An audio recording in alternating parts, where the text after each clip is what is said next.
Welcome to the Slop Farm. Enjoy the video. You start on the platform edge, enable shift lock or a steady camera so you control facing.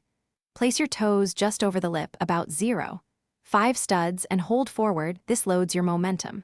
Once you feel the slight forward pull, tap sprint for a fraction of a second. This makes your run short and controlled. Make sure to keep your crosshair aimed at the landing zone because facing influences where you land. Now prepare to jump at the precise moment the edge passes beneath you. When the edge passes your toes, press jump in that last instant. This gives you maximum vertical lift while keeping horizontal speed. Immediately hold the directional key toward the landing to apply air control. Small inputs adjust trajectory without killing momentum. Simultaneously, flick your camera toward the target to align your body midair. This reduces yaw drift and improves landing precision.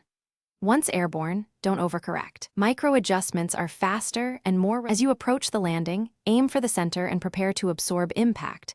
Tap crouch or press S lightly to reduce bounce and stay on target. If you over-rotate, use a quick strafe plus a camera correction to realign before touchdown. This often saves a slip. Once done, evaluate. If you keep clipping the edge, move back or forward by 0, 1 to 0. 5 studs and try again. Small distance tweaks change timing. Remember, consistent practice with the same platform builds reliable muscle memory.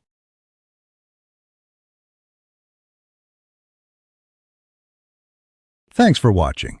Consider subscribing if we helped you today.